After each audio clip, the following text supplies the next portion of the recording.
Good evening. Gonna catch another Oklahoma sunset.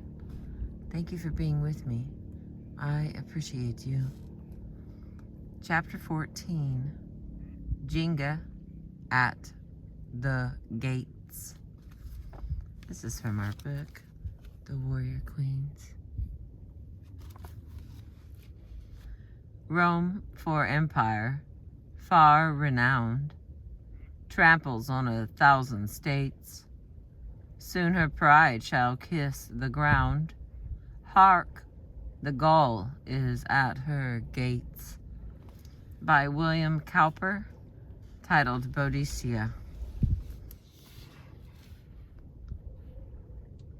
Seems to be a little howling wind going on here. When Queen Christina of Sweden, daughter of the warrior Gustavus Adolphus, expressed a wish to abdicate in 1651, it was to make room for her first cousin, Charles Gustavus. She did so. She declared in the best interests of her country. The realm would be granted a man and a champion who, when war threatened, could ride with his people to battle, while a woman could not. As we shall see, this passive estimate of a woman leader's role in wartime was not the thrilling or menacing practical involvement of the female in her country's cause by one such as JINGA of Angola, continued. Hang on, there's a noise, and I can hear it, which means it's gonna show up in the video if I do not make adjustments. There we go. Shared at this date by warrior queens in other continents, where the thrilling or menacing practical involvement of the female in her country's cause by one such as JINGA of Angola continued. Although Christina was persuaded not to abdicate in 1651, 3 years later, the eccentric, scholarly creature, a convert to Catholicism, who had worn men's clothing, not with martial intent, but for the freedom it gave her, departed for Rome. For all the legends which have her wearing Amazonian costume on this occasion, she and her ladies actually wore plain gray gowns to enter the holy city. Excuse me, Lord. The particular intellectual temperament of Queen Christina. You know how it distresses me to lend my time to matters other than studying, she wrote, did not prevent her did not prevent her from taking part in various political intrigues in her new life in the South. But like many European queens regent, she expressed the notion that participation in war was a masculine business. It is of this period that Joanne Kelly has written of the phenomenon of the disarmed lady. Queen Elizabeth I, gamely acting the warrior queen at Tilbury, despite a prudent natural pacifism, belonged to a vanished age. Hang on.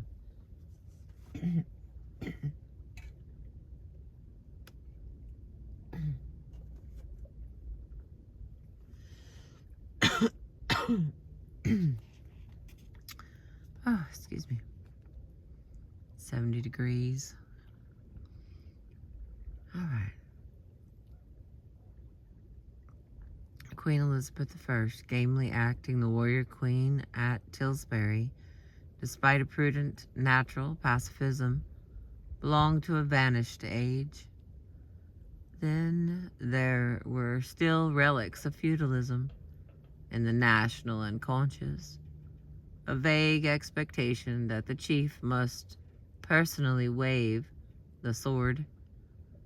Now a female ruler had no need to issue the fake, if exciting, threat that I myself will take up arms in order to shore up her authority. A queen, no longer posing as an honorary male, could give vent to perceived natural feminine dislike of the actual battlefield, leaving the sword to be grasped by the nearest male. Queen Christina publicly encouraged the trained soldier Charles Gustavus to take the sword away altogether, was merely carrying this trend to the extreme. He did so, incidentally, with alacrity, initiating a series of carnivorous campaigns of conquest. O Lord, when will all this dreadful bloodshed cease? Thus with fervor exclaimed Queen Anne, reigning over Great Britain a century after the death of her kinswoman Elizabeth, a Briton in full spate of Marlborough's victories. I have no liking for war, she observed on another occasion, and shall end it as soon as possible. She was indeed improbable even as a symbolic warrior queen, as had been noted with regard to her Amazonian display at Bath. Though this great queen had made a very glorious figure in Europe by her arms and fleets abroad, wrote Sir John Clerk, she appeared to me the most despicable mortal I had ever seen in any station. Yet the time when the sad private spectacle would have fatally negated the glamour of the glorious public figure had passed. At the Battle of Oudenarde in 1708, the young Prince George of Hanover, the Queen's distant cousin and eventual heir, the future King George II, took part.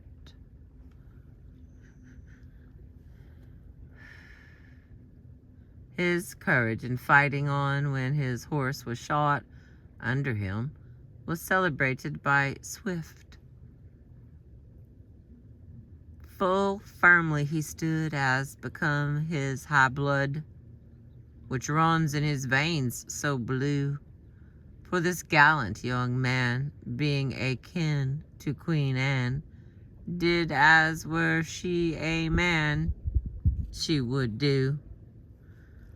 Were the queen a man, the warrior queen, no longer pretending to have the heart and stomach of a king, now admits freely to her very different female nature. On the other hand, were the queen a man, she would undoubtedly be a very brave one. The behavior of her gallant young male relation epitomizes this. She might, of course, under certain circumstances, show herself to be a great deal braver than the timorous men surrounding her. This, an aspect of the shame syndrome, received its most famous manifestation in the expostulation of Queen Victoria to Disraeli in 1878. Oh, if the Queen were a man, she wrote furiously, she would like to go and give those horrid Russians, whose word one cannot trust, such a beating. It is a wonderful expression of unreality. But the Queen's frustrated sentiments are not purely comic. The aging Queen Victoria, 58 to Queen Elizabeth, 44, at Tilbury, has no intention of deserting her bonnet and shawl, even for white plumes and silver armor. The limitations of her sex are thoroughly accepted. Boadicea herself, in English literature, begins to float away from the historic Queen of Tacticus and Dio. Wronged in her situation and bloodthirsty in her behavior, the one justifying the other.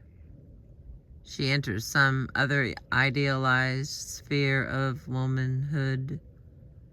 At first, her character merely underwent a subtle transformation from the appropriate Elizabethan heroine to someone representing the much lower estimate of women in Jacobean times.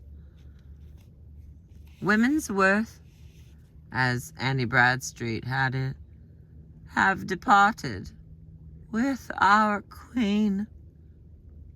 Fletcher's Bonduca, first performed in about 1614, has at its center a hero, not a heroine, the British Caratak for Caraticus, whose historic involvement was, of course, with Cartimandu, not Boadicea.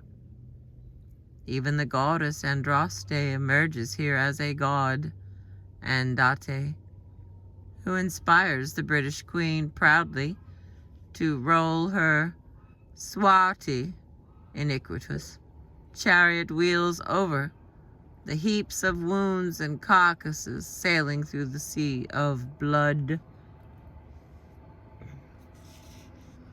Bonduca herself is a distinctly unheroic figure. For all her chariot wheels and her armed cart, she is, for example, sharply ticked off by her ally, Caratak, for being boastful. After her first victory, Bonduca exalts, "A woman beat 'em, a weak woman. A woman beat these Romans." To which Caratak replies sardonically, "So it seems." Then he adds, "A man was shamed to talk so." Throughout the play, indeed, Caratak, the trained soldier, shows more respect for the Romans, professionals like himself, than he does for Boudica or her daughters, Bonduca or her daughters. He will not let the Queen deride their weight and worth, as he confesses at one point, "I love an enemy. I was born a soldier." Most powerfully of all, Caratak saves some Roman soldiers from torture at the daughter's hands, since they have been captured by treachery. It matters not to Caratak that these are the soldiers responsible for the British princess's brutal violation. His language will sound a somber but not unevocative note to modern ears. All right, here we go. Caratak says, "A woman's wisdom in our triumphs. Out, out, ye sluts, ye follies! From our swords flinch our revengers basely." To the Romans, "Arm again, gentlemen." To the Britons, "Soldiers, I charge ye, help 'em." Daughter 2, "By holy crap, uncle, we will have vengeance for our rapes." Caratak, "By ye should have kept your legs closed then." Caratak's best advice to his nieces is to learn to spin and curse your knotted hemp. Throughout the play, Jacobean misogyny prevails. It is Fletcher's Bonduca, unlike Spencer's betrayed heroine, who brings about the defeat of the Britons by a military mistake. This elicits from Karatak the violent condemnation. "Oh, woman, scurvy woman, beastly woman," before the queen in her turn is told to go home and spin. For the Romans equally, Bonduca is woman, woman, unnatural woman, when she urges her daughters to kill themselves rather than face the Roman depredation, the fate so coarsely dismissed by their uncle a second time. Only Bonduca's patriotic Britishness, her final refusal to plead for mercy with the noble words, "I am unacquainted with that language," is still admired. Her sex is scorned. The floating away of Boadicea from this human, if despised, figure in some Gaussier spear, it is well illustrated by the changes which have taken place to Fletcher's play by the time it emerges in an adaptation, with music by Henry Purcell, performed in 1695. Fletcher's original is referred to in the prologue to the printed playbook as so ingenious a relic. If time passed in this new fighting age, that of William III continental campaigns against Louis XIV, it is appropriate that proud Bonduca, played here by Mrs. Frances Knight, should once more tread the British stage. But proud Bonduca is a figure much chastened by the passage of a century, a period in which even the official lustful energy of woman has been stripped from them in the public estimation. Purcell's score has been described as ranking among his finest, with the invocation, "Divine Andante, President of War," an exquisite tenor recitative. Although Bonduca has been generally overshadowed in reputation by the Indian Queen, written about the same time. But the drama lacks all the violence which once made it a savage but effective piece. The language has been generally softened, with Fletcher's lusty expletives omitted. The daughters' characters have been made tender, languishing, even sentimental. And since they no longer take rebellious action against their unpleasant fate, Karatak is no longer compelled to castigate them. As for Bonduca herself, this is the meek fashion in which she now addresses Karatak. "My fortune wound my female soul." Wound? W-O-U-N-D. "My fortune wound my female soul too high, and lifted me above myself. But thou hast kindly worked down all my towering thoughts." This was an opinion and language more calculated to appeal to John Knox than to Queen Elizabeth I. It was not that scholarly interest in the ancient Britons waned in the course of the 17th century. Very much to the contrary. the discovery of the North American Indians by the West Europeans led to a happy obsession with the concept of the so-called noble savage.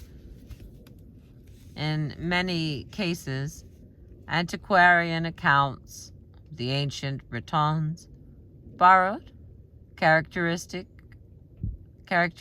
observed in the Indians.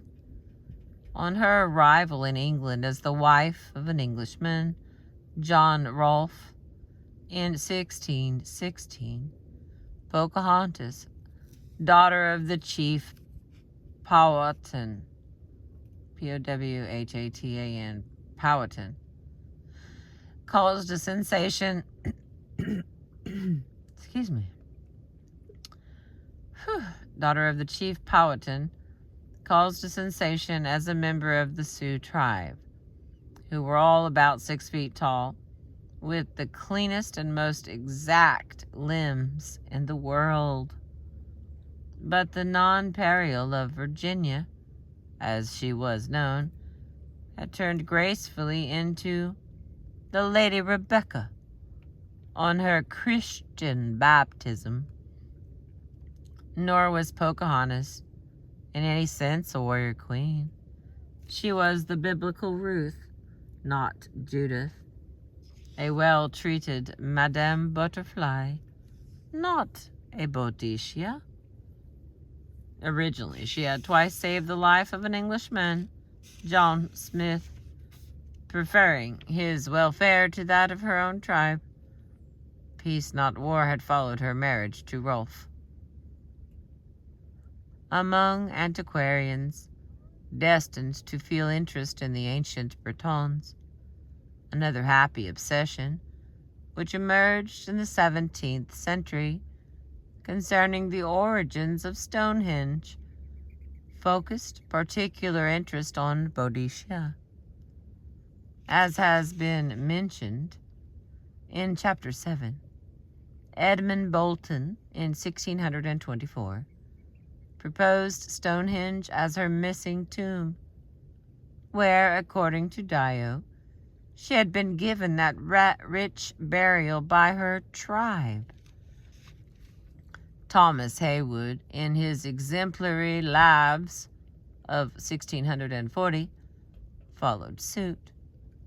His Boadicea duly buried at Stonehenge, that admirable monument of the stones upon Salisbury Plain, is illustrated in the plumes and pearls of the day.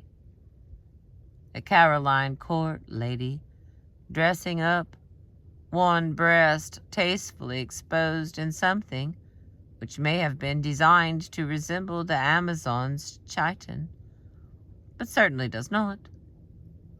She is also described as a mother and nurse of magnanimity, a description which surely fits Pocahontas more closely than the first-century queen. Outside history, Boadicea, as a name, gradually developed into a useful generic term for a heroine. It was employed, for example, when the making of lists of such became common in the second half of the century, figuring with severe Judith, but also with peace-loving Deborah, the prophetess Hannah, and the learned abbess Hilda of Whitby. These lists themselves, generally compiled by women, being a form of protest against the prevalent denigration of their sex's worth. To term someone a Boadicea was to make her a heroine, but was not even necessarily to connect her to military feats. The petition of the Leveller woman for the release of John Lilliburne in 1649 pointed to the various deliverances wrought by God by women's weak hands.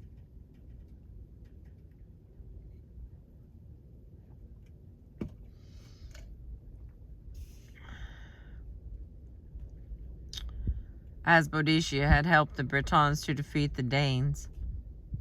A well-meant, if inaccurate, historical comparison. A great lady such as Charlotte, Countess of Derby, who defended her castle against siege in the Civil War, might be compared to the British Queen. But so might the spirited playwright Aphra Bean, the first professional woman writer whose fortitude was evidently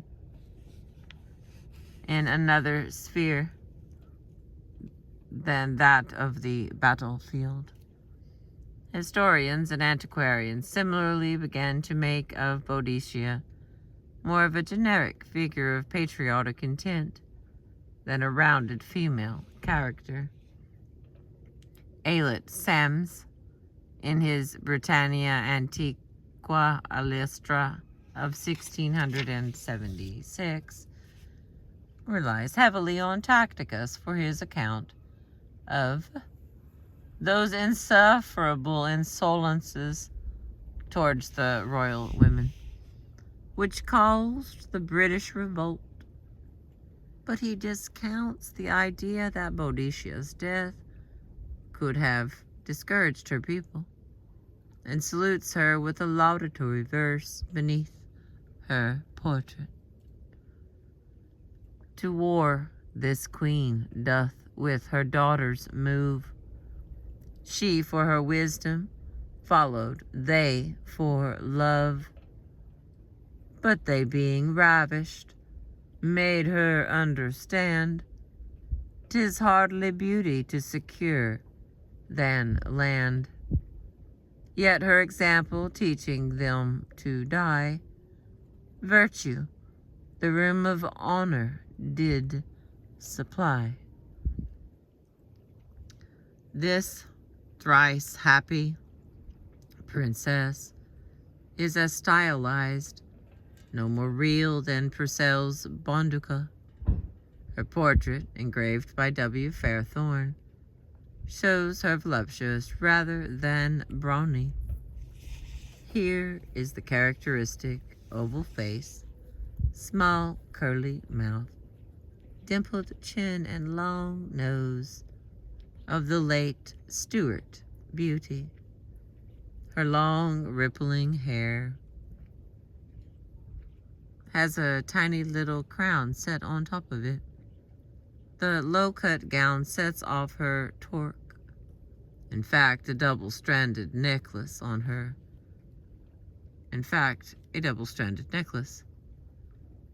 feet are a pair of elegant sandals, with her toy spear and its pretty tassel.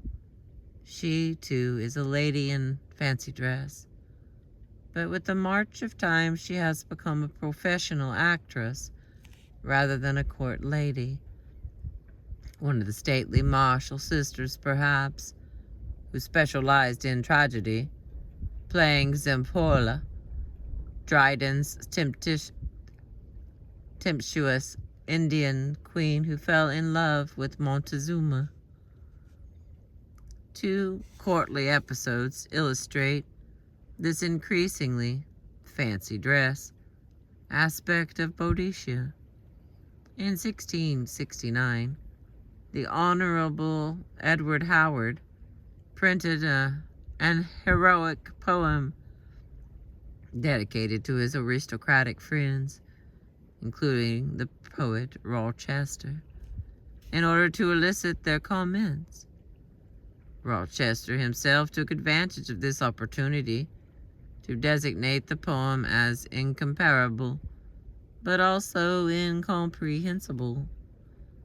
Thomas Hobbes, on the other hand, from the library at Chatsworth, with more reason to appreciate the demands of aristocratic friendship, responded that it was a virtue in any poet to advance the honor of his remote ancestors, while murmuring encouraging names like Homer and Virgil. After the statutory hesitation over his heroine's name, and finally going for Bonduca, Bondusha is the name usually, but not invariably, employed in the 17th century following Dio's Greek, but frequent references to Boeotia in all its rich variety of spellings following Tacticus also continue. Howard himself cites both Boadicea and Boadicea before plumping for Bonduca. To John Horsley in his Britannia Romana of 1732 has been ascribed the honor of settling the spelling generally in favor of Boadicea. That's good news there. Howard launched himself into a description of a paragon of beauty and virtue. Everyone, it seemed, wants to marry this peerless maid, including notably Albanius, son of King Arthur, and the British chieftain Vortigern. Bonduca herself, although courageous, she dares above her blushing. Sex's gentle fears is hardly a brash warrior queen. For one thing, her voice. Okay, wait a minute. She dares above her blushing. Sex's gentle fears is hardly a brash warrior queen. For one thing, her voice, that perennial test, is too soft to accent the rough laws of war, and in any case, wars. Stern horrors, her soft soul affright. Seated, as she is on a white charger, with auburn tresses, softer than gossamer, in a robe embroidered with the dawn stars, surrounded by fellow virgins compared to spring and morning. It is hardly surprising that, after the taking of London, this Boadicea goes about the city tenderly, nursing the wounded Britons and Romans alike. In the end, Bonduca virtually dies of modesty, so far as one can make out, since in her bashful accents she is unable to choose between Albanius and Vortigern. They fight it out in a tournament in which both perish. Bonduca temporarily dies too, or at least faints into death, until Merlin resurrects her. The queen's soft laugh so far were fled. His arts must now recall her from the dead. One cannot resist observing that the bold Celtic warrior queen, who led her armies to Colchester, to London, to St. Albans and beyond, must have been turning in her grave at this amiable travesty, wherever that grave happened to be. The Society of Roman Knights, which was formed in 1722 and lasted for 3 years, was the brainchild of William Stukeley, the first secretary of the Society of Antiquaries, founded in 1718. Stukeley was a man of an unconventional cast of mind, with a passion for druids, which finally overwhelmed his archaeological good sense. He did much valuable field work at Avebury, for example. Members of the society, whose aim was to search for and illustrate Roman monuments in Britain, took their titles from Celtic princes and other notables associated with the Roman conquest, such as Cingtorex, Lord Winchelsea, Prasutagus and Venusius, Maurice Johnson and Roger Gale, fellow antiquaries, and Agricola, adopted by Sir John Clerk, author of that unflattering portrait of Queen Anne quoted earlier.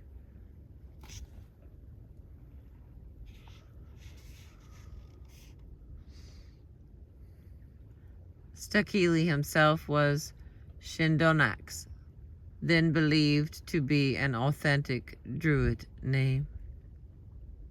Shindonax. The Constitution actually allowed for members of both sexes, doubtless part of Stukely's scorn for the conventions, since this was 200 years before the Society of Antiquaries admitted its first women fellows.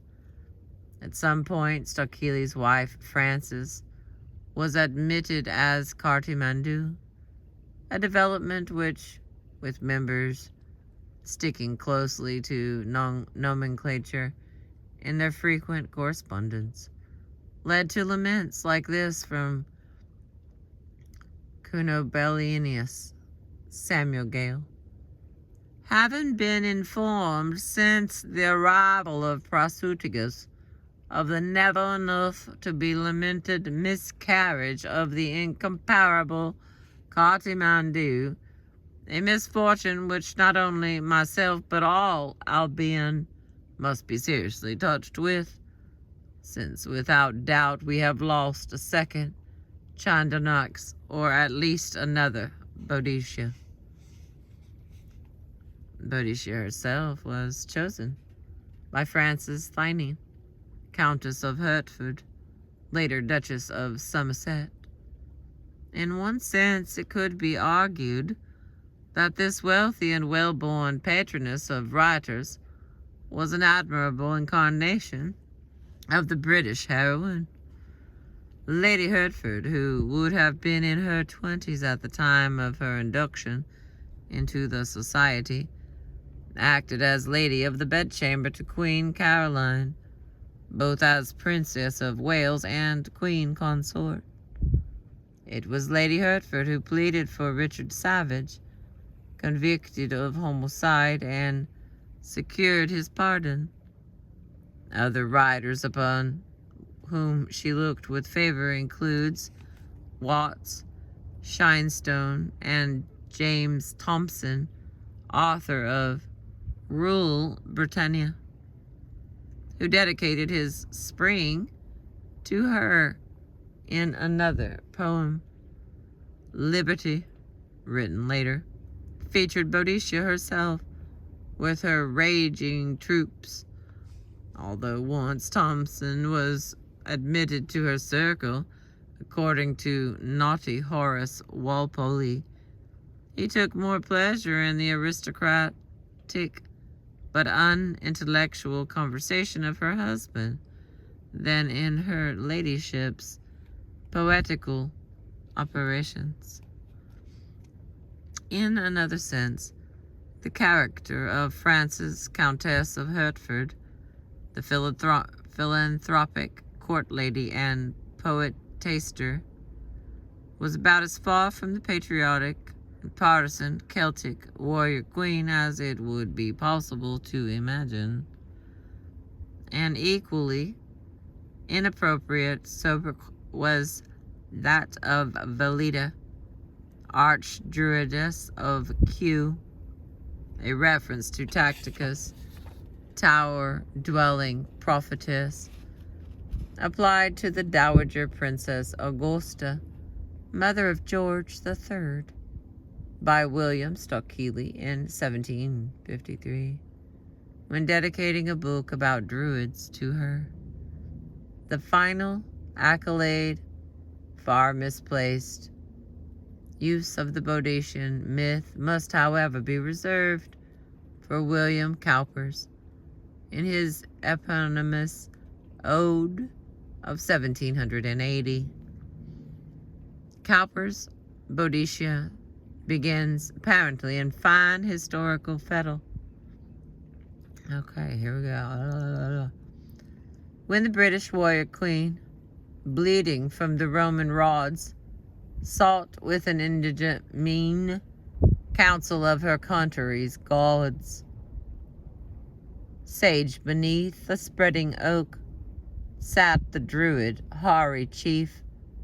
Every burning word he spoke, full of rage and full of grief. Here is a picture both plausible and poetic, without too much license. One feels in its details.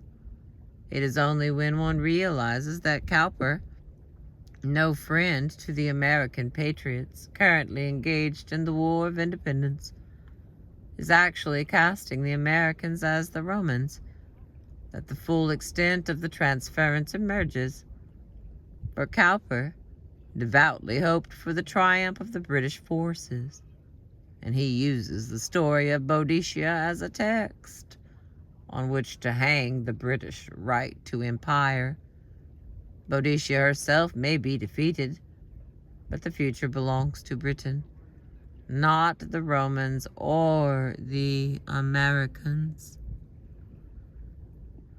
Regions Caesar never knew, thy posterity shall sway, where his eagles never flew, none invincible as they. The ode ends. Ruffians, pitiless as proud, heaven awards the vengeance due. Empire is on us bestowed, shame and ruin wait for you. For Boadicea, the British warrior queen, who attempted to throw off the Roman yoke, to be regarded as a symbol of Britain's inalienable right to its own imperialism towards America, is indeed an audacious use of patriotic legend.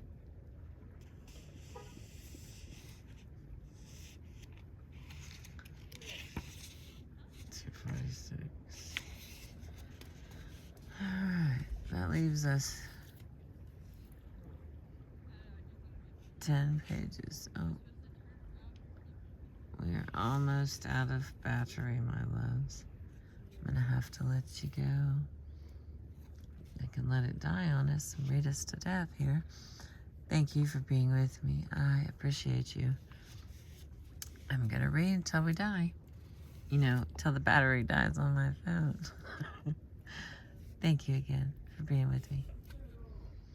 About the time Christina of Sweden was formally granted power as king, only to surrender it voluntarily a few years later, another genuine warrior queen was giving the Portuguese in Angola good reason to regret the persistent tradition of African female leadership in war.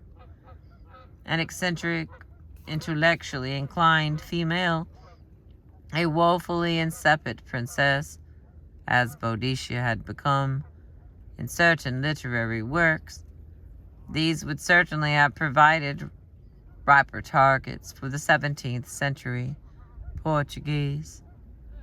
Instead, they faced JINGA and Bandi. This, at least, was her tribal name. But since the rich variety of its spellings approaches that of Boadicea, including Nzinga,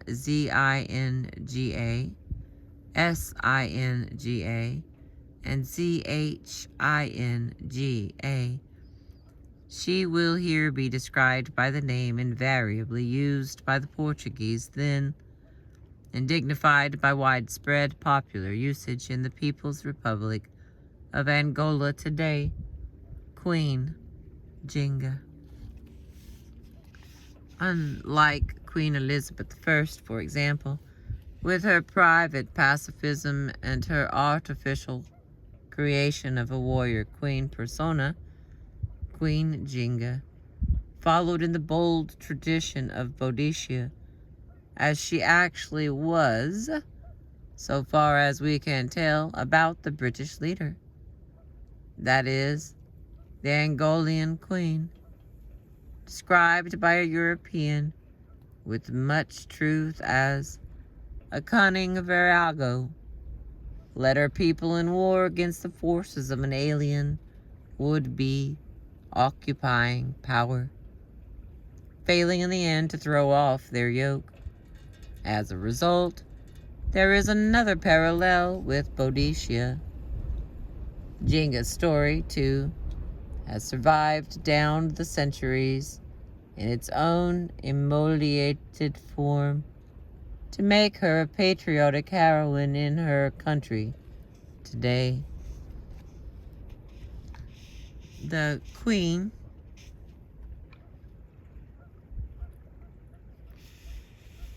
as a symbol of national resistance is, of course, a category into which female rulers can fall without necessarily displaying the sheer belligerence of Boadicea or a JINGA.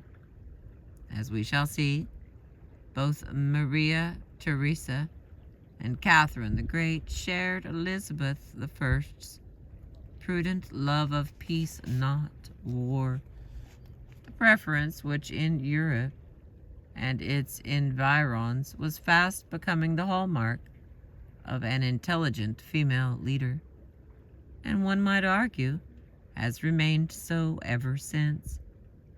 On the other hand, there is always a special niche for the Boadician type of warrior queen in her country's pantheon,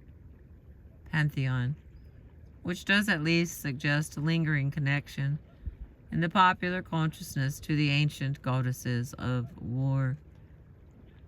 Within the confines of this book, the 19th century Rani of Jhansi will also be found to come into that category, but examples are found in many different civilizations throughout the world and middle and straddle history. In AD 39, 20-odd years before Boadicea led her own uprising, two Vietnamese sisters, Trung Trac and Trung Nai, led the first rising in their country against the domination of the Chinese. The parallels between the story of Trung Trac and that of Boadicea are even more exact than those of Queen JINGA. Trung Trac was a lady of title, the widow of a man murdered by the Chinese, and she herself was raped by them. Together with her sisters, she mustered an army of vassals to avenge her husband's death. Hers was not the only female heroism attached to her cause. Of Trung Trac's supporters, Feng Thai Ching, who was heavily pregnant, did not hesitate to plunge into the middle of the fray, and when she actually gave birth, paused merely to strap her baby on her back before hacking her way out. The kingdom of the battling Trungs, extending south to Hue and north to southern China, lasted only 3 years. Finally defeated by the Chinese, the sisters flung themselves into a river and drowned. We're on page 237. Like the Trungs, Tre Yu in the 3rd century has survived in Vietnamese myth as a female war leader who stood out against Chinese oppression. Tre Yu's story is the stuff of Western fairy tales, as well as Vietnamese myth. An orphan who was cruelly treated by her brother and sister-in-law, she killed the latter and escaped to the mountains. A virgin warrior, she is sometimes known as the Vietnamese Joan of Arc. She raised 1,000 troops to liberate her country from the Chinese in 248. When her brother tried to remonstrate with her, Treyu answered him boldly in words which have become enshrined at the heart of her legend. I want to rail against wind and tide, kill the whales in the ocean, sweep the whole country to save people from slavery, and I have no desire to take abuse. Treyu's story 2 ended in defeat and suicide, but the Vietnamese prince would show her in her golden armor, a sword in either hand, riding upon an elephant, give a better impression of the undying quality of her reputation as a patriotic Vietnamese heroine, a reputation only enhanced in Vietnam today, where she is regarded as an early resistor against Vietnam's modern enemy, China. It is the oppression of an imperialist power, the Romans, Portuguese, British, and Chinese, respectively, which not only links the fortunes of Boadicea, JINGA, the Rani of Jhansi, and the Vietnamese heroines, but is also half responsible for their immortality.